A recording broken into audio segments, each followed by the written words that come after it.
I'm looking forward very much to speaking to you tonight, and I want to start by prompting you to imagine yourself in Paris in 1683, and you are walking around in the streets of Paris. And perhaps you might know about the famous secret remedy Orvietan, an antidote to poison and a treatment for the plague, which had as one of its main ingredients opium. And if you had an eye to a bit of the medical literature, you might know that Orvietan originally came from Rome and that it had reached Paris in the mid-17th century, where it was exclusively sold by the royal privilege holder Cristoforo Contugi and his family. Contugi was famously one of the first medical entrepreneurs in Paris to use advertising, and his printed posters date back to 1647, which was when he received his privilege. His widow and sons were continuing the trade after his death in the 1670s. Orvietan was a highly profitable enterprise, and as such, it was coveted by the town's guild of apothecaries. Contugi designated his wares with a sun insignia, which is visible here on his poster right at the top. I don't have a pointer, in fact, or do I? Yes, I do. So it's this insignia up here, okay? So there you are in Paris in 1683, and you're feeling maybe a bit off colour. And you might have heard through the newspapers or by word of mouth about the true secret of Orvietan being exclusively in Contugi's possession, but you also might know that quite a lot of attempts had been made by rival merchants to work out and publish his recipe. And one example here is Moise Charat, who was a royal apothecary who published a recipe for Orvietan in his Pharmacopée Royale, or Royal Pharmacopoeia, of 1676, so just a few years before this happened. And here is, on the left-hand side, the page with Charat's original recipe for Orvietan. I just want to draw your attention to the fact this is a compound remedy. It's got a very large range of different ingredients, but opium always had a prominent place among them. So it's a complicated remedy indeed. So as you wander through the streets of Paris, the urge takes you to go and buy some Orvietan. Now, you know the location of the authentic source for the drug because it's written all over Contugi's advertising. His shop is on the corner of the Rue Dauphine and the Seine. So here's the Rue Dauphine, and here's the Seine along here, running along here, obviously. So it's on this corner, right? So you cross the bridge from the Pont Neuf. You're walking along here. And as you get to the other side, to where it joins the Rue Dauphine, you stop in perplexity because ahead of you, you see not one but two Contugi shops. Now, there are no street numbers in 1683, so you have no way of telling which corner between the Rue Dauphine and the Seine is the right one. And more perplexingly, both the corner shops look identical. Both of them have got the same signboard hanging outside. And even when you look through the window, both of them have got the same window display, they've got the same packaging on all of their goods, and the same trademark, the sun insignia that you saw in the advertisement a bit earlier. And this is the typical kind of 18th century signboard that you get outside all kinds of shops. In this case, it's a mid-18th century grocer's shops in Vienna, but they're very similar in France. The Contugi one doesn't survive, but it was a sun again. Well, not surprisingly, perhaps, Contugi's widow, Robert Richard, took the shopkeeper on the other corner of the Rue Dauphine to court. And the perpetrator was a journeyman apothecary called Jean Regnault, who was trading on behalf of a licensed apothecary in the Royal Medical Service called Antoine Boulogne.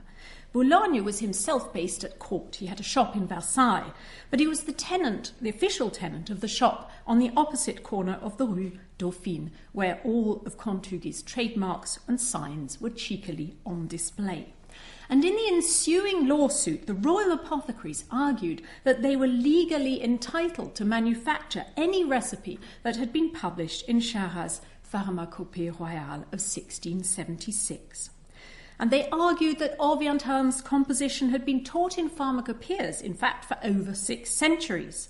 So Orvietan was not a new invention, nor was it an individual discovery by Contugi. Nothing prevented the Contugi family from selling their own Orvietan, the apothecaries said, but they couldn't prevent others who were licensed to manufacture remedies in the city of Paris from pursuing their own trade legally and making their own Orvietan, since the recipe had already been made public.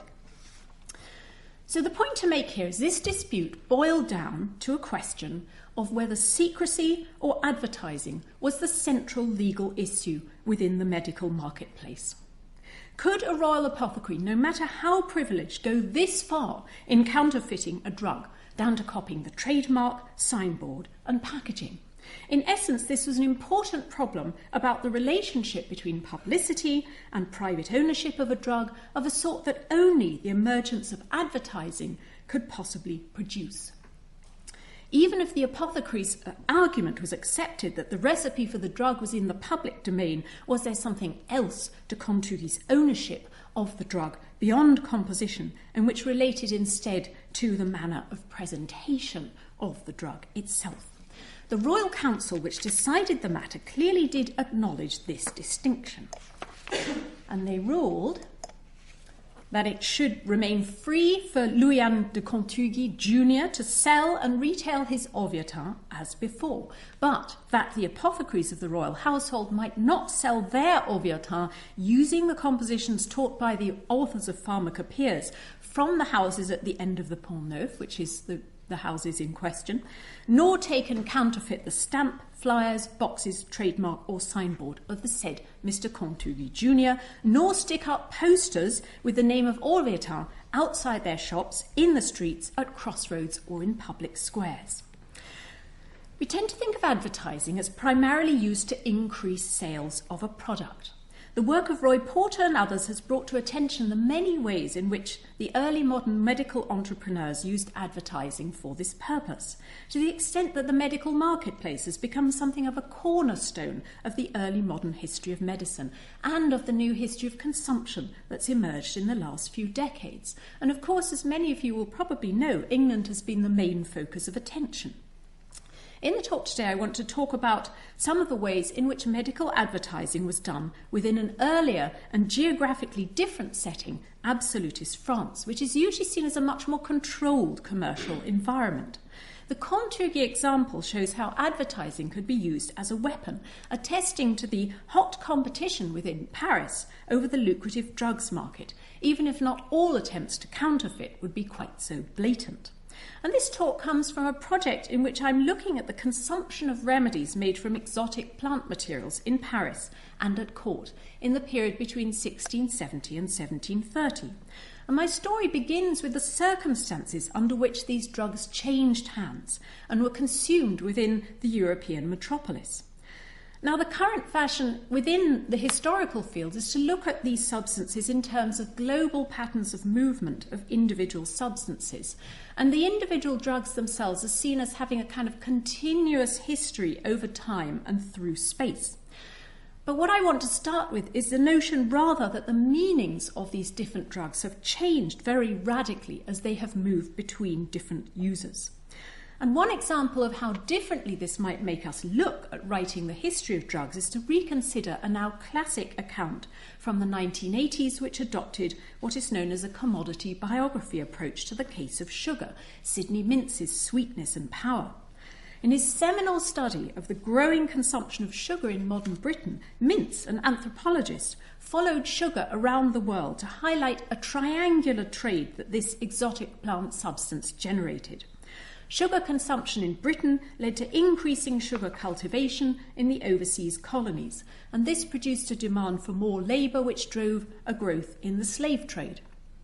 In turn, this led to the transfer of European silver to the West African coast for the purchase of slaves. For Mintz, the growth in sugar was driven by a biological propensity for sweetness, which made it inevitable that sugar consumption would increase.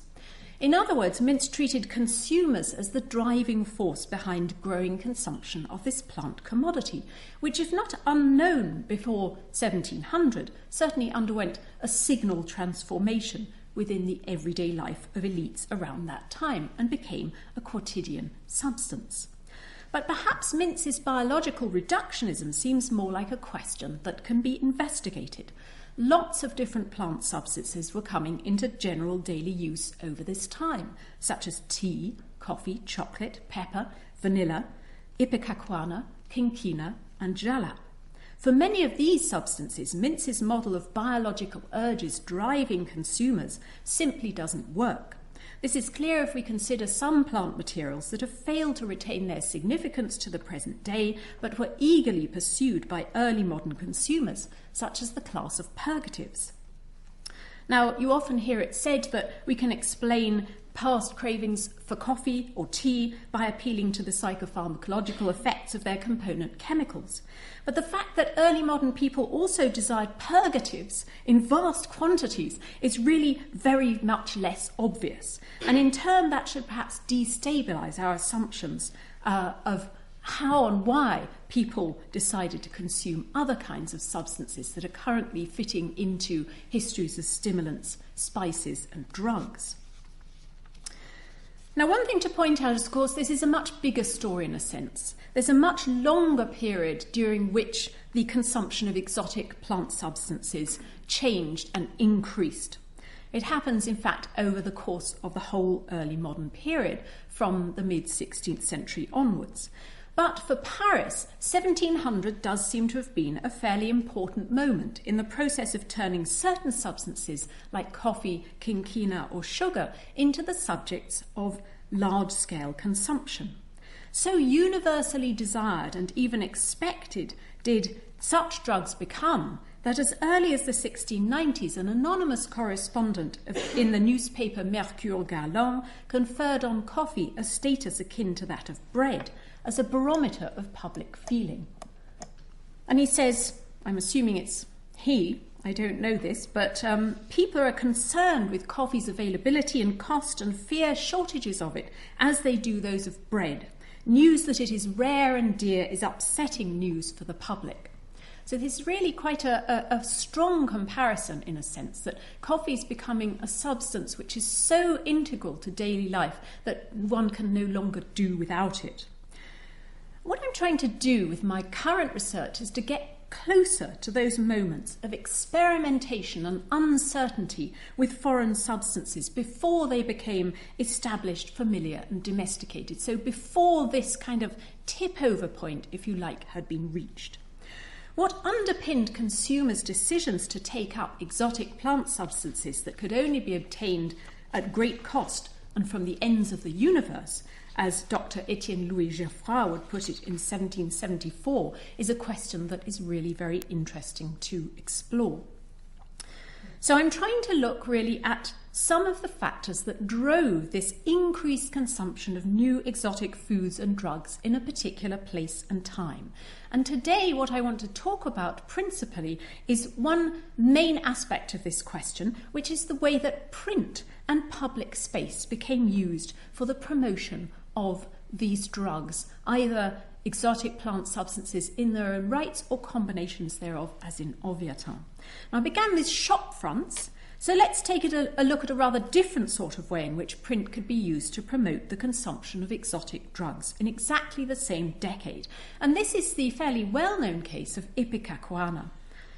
The son of a famous Dutch physician and alchemist arrived in Paris in the 1670s and Latinized his name, as was the custom of doctors internationally, to Jean-Adrien Helvetius. In 1680, Helvetius happened to learn, via a merchant associate, of a good supply within the capital of the Brazilian drug ipecacuanha, a new dysentery treatment that had reached Paris in 1672. It hadn't been known in the city before then. What was different by 1680 was that the Crown was becoming increasingly interested in new exotic remedies. And this came about as a result of a recent successful cure of the heir to the throne, the Dauphin, using quinquina in 1679.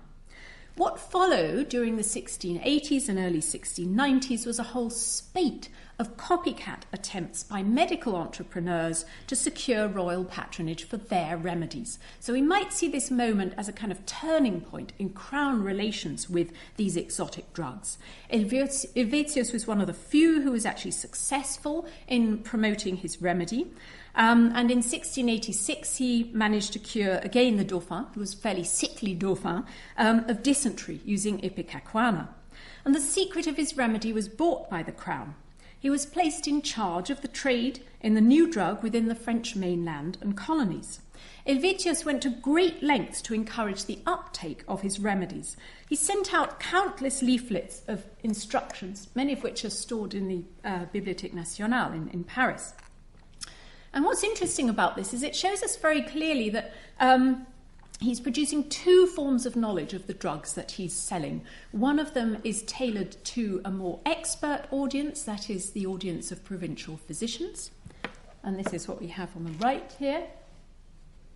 And these sorts of documents would typically be anything between sort of about 3 and 11 pages long. And the one on the left here is the sort of thing that was sent out, and fewer of these survive, in fact, but this was for a patient. And notice the big differences here. The patient ones were usually no more than 1 or at most 2 sides in length. So essentially the doctors are being given a huge amount of information, whereas the patients are getting a very pruned down and simplified version of the sort of information that they might have. Now, so this is a very interesting situation in general terms about how exotic drugs could get into the system in Paris, because here we have a trained physician, albeit coming from outside France, who is able to team up with government and make money by allying himself with a small number of proprietary remedies, of which he was the discoverer. And he's very much associated with exotic drugs. So you can see this particular one is Pereira Brava. I'm not going to be dwelling on that, but most of his remedies did use some kind of exotic imported drug, usually from the West Indies or the Americas more generally. Now, Helvetius was in a strange position in terms of the medical world of Paris. He had qualified as a doctor, and he had a very respectable medical degree. But he had not qualified from the Parisian medical faculty, which meant that he was an outsider. And that meant that he wasn't allowed to practice medicine in Paris. So rather than approaching the Paris medical faculty, he approached the French crown in his attempt to secure a monopoly over his drugs. And this put him in a particular category of people within the medical marketplace, and these were the privileged proprietors of remedies.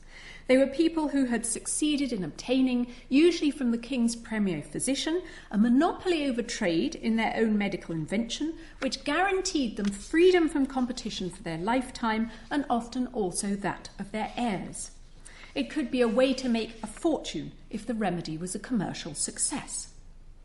Moreover, Helvetius targeted not only individual consumers, he also used the crown as a single huge client. He provided his medicines to large numbers of people within disciplinary settings such as naval ships and crown-funded hospitals.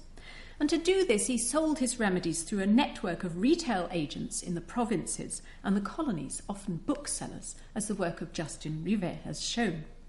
And this was a common strategy for proprietors of remedies. So, for example, Kevin Sienna has shown how the London entrepreneur Stephen Freeman sold his pox treatment through a vast range of different outlets in London, the provinces and the colonies. And there's quite a lot of evidence to show that many of these sorts of medical entrepreneurs actually teamed up with printers or publishing houses in some way, so that because it was a very easy way, you could sell out your goods and distribute them much more readily with a printed packaging slip from your friendly printer who would presumably get a cut of the profits. Nevertheless, this kind of enterprise and this kind of publicity was in fact very, very problematic in the early modern medical marketplace. It marked the entrepreneur out as a certain kind of medical merchant and as someone to be viewed sceptically by licensed physicians and their elite clienteles, largely because it departed so very markedly from anything like bedside medicine. So, in what is a clear reference to Helvetius's enterprise, an almanac published in 1688 consisted of a caricature of a mysterious root being sold in public. The image depicts Dr. Tricotta, who has made the discovery of a root. Unlike the root discovered by the real Dutch physician, Tricotta's root cures female problems, quarrelsomeness, boldness, pride, lies, and chattering, using corporeal punishment rather awfully. So the root is in reality, in this story, a large ash plant that was a stick that was being sold to husbands for the purpose of beating their wives. This is actually one of many almanac prints published during the period of Louis XIV's reign. And they were quite important documents in terms of their circulation because as many as tens of thousands of copies of these images were published. The Crown was very much in favour of almanacs, which were often very high quality prints, and it used them as a way to promote positive images of the king and his policies. That's what they were normally used for anyway. You can see that they're basically a little calendar with a great big sort of folio picture attached. This is fairly standard. What's not so standard about this particular image is that it's really rather anti-crown in the way that it mocks Helvetius, to whom the crown had dispensed patronage. One of the particularly interesting things about this engraving, which was done by the licensed engraver Pierre Landry, is the perspective it affords upon the practice of selling exotic drugs, something that was otherwise rarely recorded in word or image, particularly for the French case. Although facetious, the image needed to contain enough of a resemblance to the genre it appropriated to make sense to viewers. So it may point to some features of the ordinary practice of selling exotic drugs. The charlatanical discoverer of the root, Dr. Tricotta, who's sitting here, is represented as an academic physician. He's dressed as a licensed doctor. He's a patriarchal figure. He's shown bearded in a culture where elite males were invariably represented as clean-shaven. He's wearing a hat, fur-trimmed robes, and chains, all typical garb for doctors in this period. And moreover, he's declaiming in a pose that was similar to portrayals of other university medical lectures. And this is rather a bad quality image, I'm afraid, but I want you just to have a look at this kind of early modern medical lecture going on. Let's go back to a detail of the print. Tricotta is seated on a wooden stage. As you get close up, you get more and more fascinating detail out of this. He's holding a piece of root in his left hand. And above his head, there's a banner advertising the drug itself. And therefore, one thing we can say is that the suggestion here is that both speech and text are being featured in the act of selling the wares, suggesting that selling is both about reading and about listening and viewing. Banners, illustrations, and declamation are being combined, and this suggests that both written and oral channels were very important in this kind of advertising. The open spaces of the city were important sites for this kind of commerce in exotic drugs. On a visit to Paris in 1664, the young English medical student Edward Brown recorded seeing a charlatan with his fool at his elbow talk over a box of balsam on the Pont Saint-Antoine.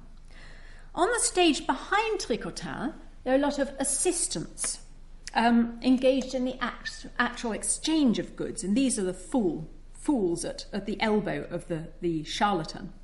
One of them is taking coins from the hand of a customer who's climbed up onto the stage, and he tells him, point de crédit, no credit.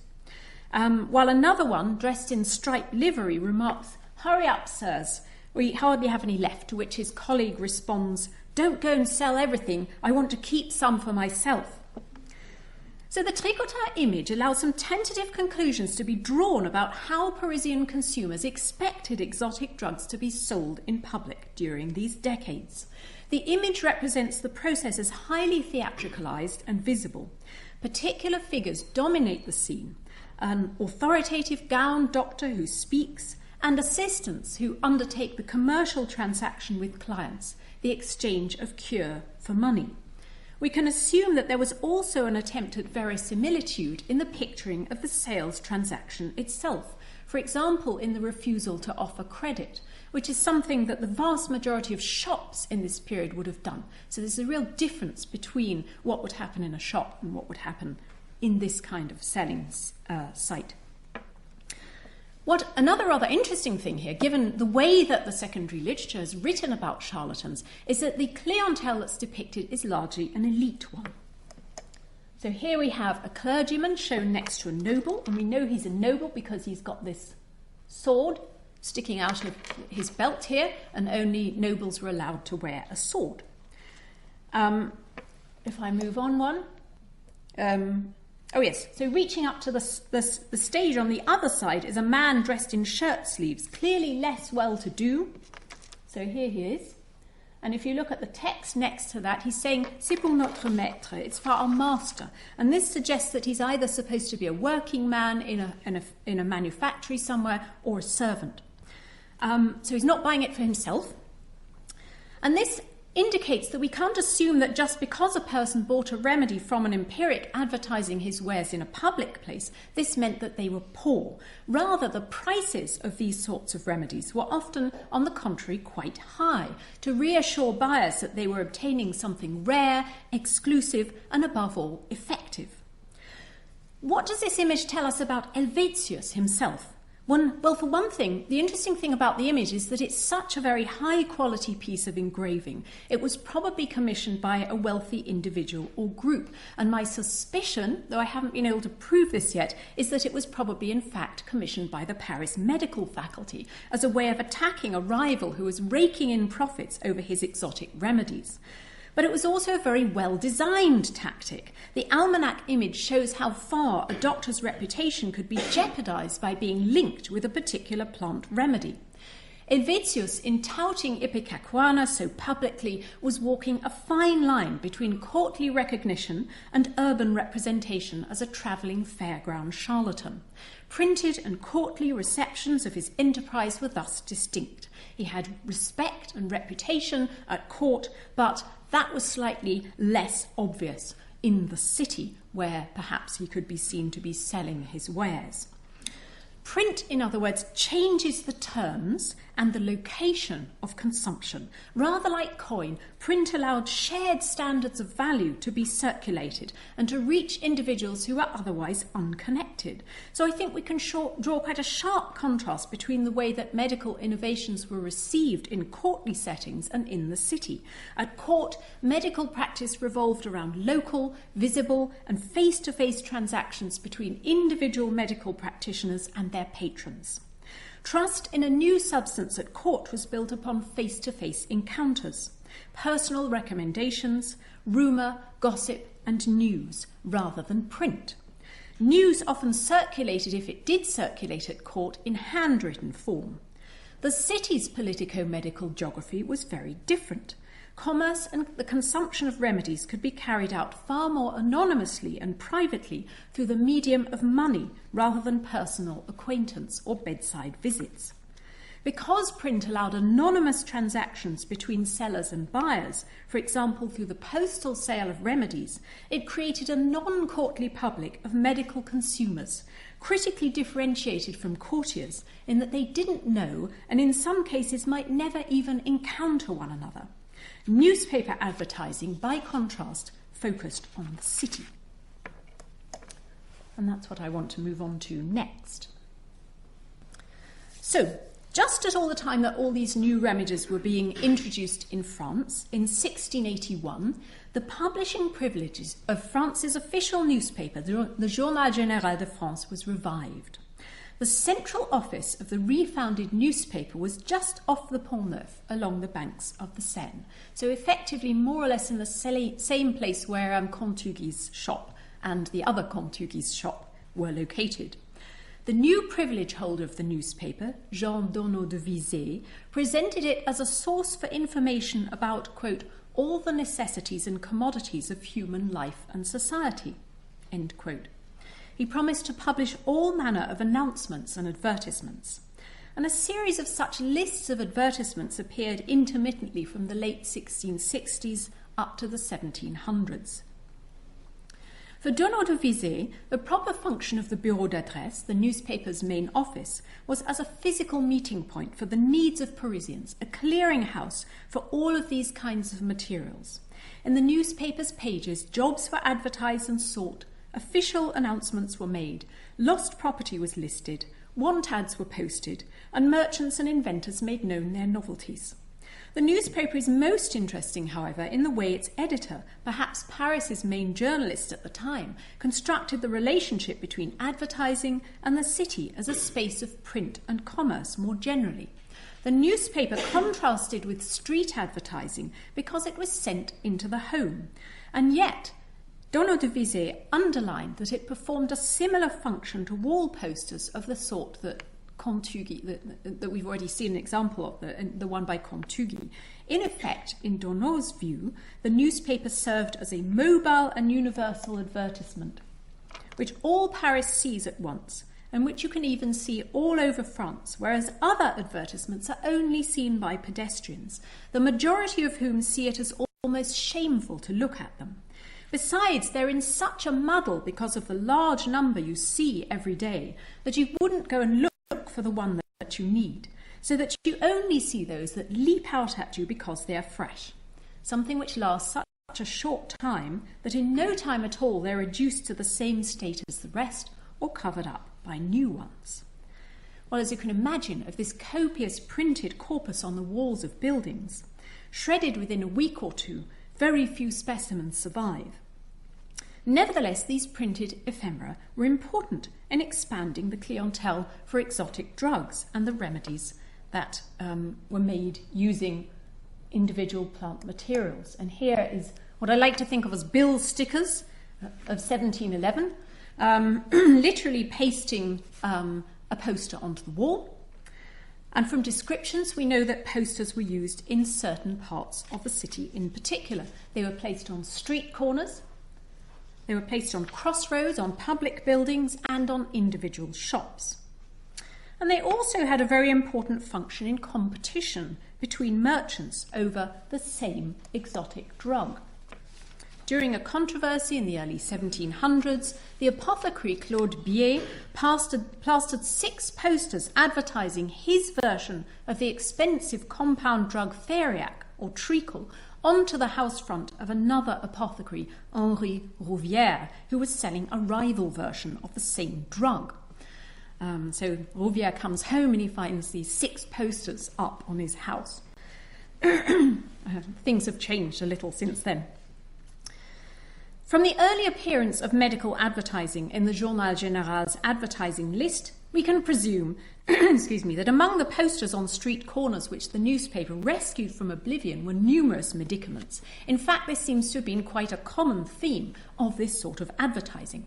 In 1698, the playwright Jean Palaprat commented upon the relationship between print, novelty, and medical consumption in a preface to his play Les Empiriques, the Empirics.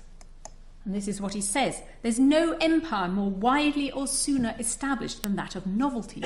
It reigns from birth, only age weakens it, and it's never so sovereign as when it's in its minority. But there's every sign that this minority will last a long time, especially where medicine is concerned. Let someone advertise an elixir, a quintessence, an opiate with a magnificent name and a new manner of using it, and everyone comes running." Palaprat, who wrote for the Comédie Française theatre, remarked that there had been a general move away from using plant simples on their own and towards more complex compound remedies, even among physicians, and he blamed this on consumers' desire for an instant return to health from the diseases caused by their bad eating and sleeping habits. But one other main reason for the excitement over new remedies could be explained by a wider view among the literate elite themselves of inhabiting an age of discovery. So, for example, the antiquarian physician Jacob Spon ranked quinquina on a par with Harvey's discovery of the circulation of the blood. In effect, he said, this century seems to be a century of new inventions. Theologians have discovered manuscripts by the church fathers which had never previously been published. Historians have published new histories of all the provinces. Lawyers have compiled codes and new laws dictated to them by common sense and study. Physicians have discovered the circulation of the blood, the lacteal veins, quinquina, and 1,000 other things known to their forefathers. And he goes on, and I think one point I want to make here is this is obviously not your standard scientific revolution story, because that doesn't usually include the church fathers in it. But what is interesting is the way that these exotic drugs are being ranked up there with other things that we think of as much more typical of the mid-17th century changes in medical knowledge. So not very far away from the Bureau d'Adresse, at the Collège des Quatre Nations, another apothecary, Léonard Bier, who may have been related to Claude, had a shop on the ground floor where he produced highly expensive medicinal extracts of fashionable exotic substances like tea, coffee, vanilla, and quinquina.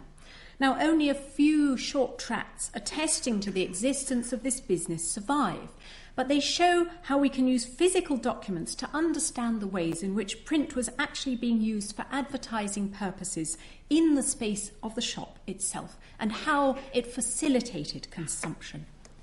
Now, here is one of Bier's little brochures. It's called Le bon usage du café volatile, the proper use of volatile coffee, and it's published, it doesn't have a date, but it's about 1690 or so. And it refers to a product which Bier claimed to somehow extract the ethereal or volatile parts of the coffee bean. In other words, those that, according to iatrochemical theory, were the effective ones as a drug. The aim was to remove the earthy and coarser parts of the coffee and leave behind only the efficacious chemical essence. And in order to do this, you were supposed to use a specially designed device for roasting the coffee beans, which didn't allow the volatile parts to evaporate off.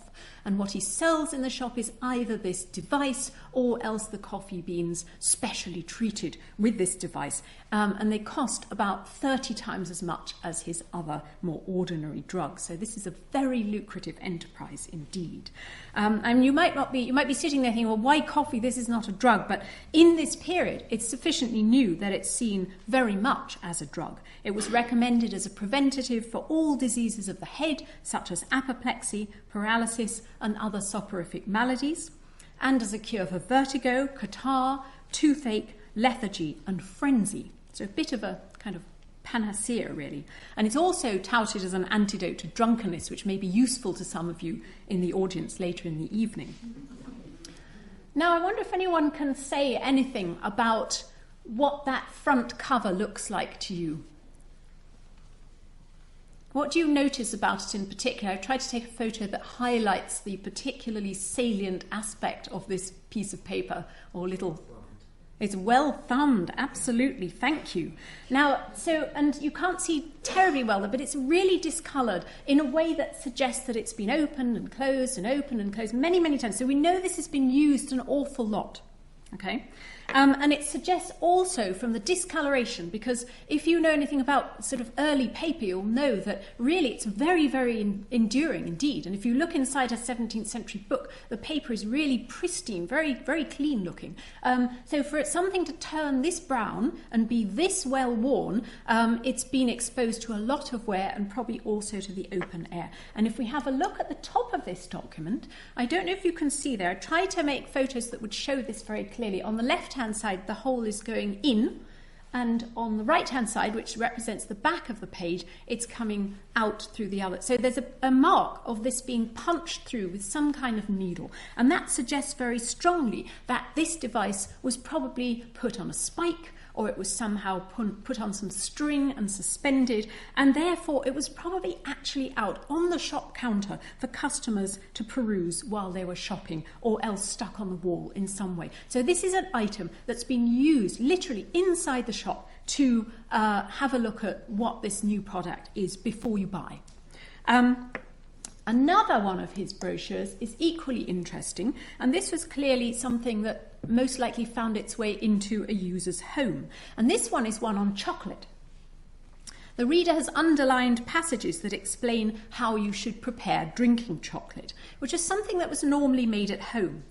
And it shows us that in this period in the 1690s, consumers in Paris are actually trying to get advice on how you should use these exotic substances, how you should prepare them and what you should use them for.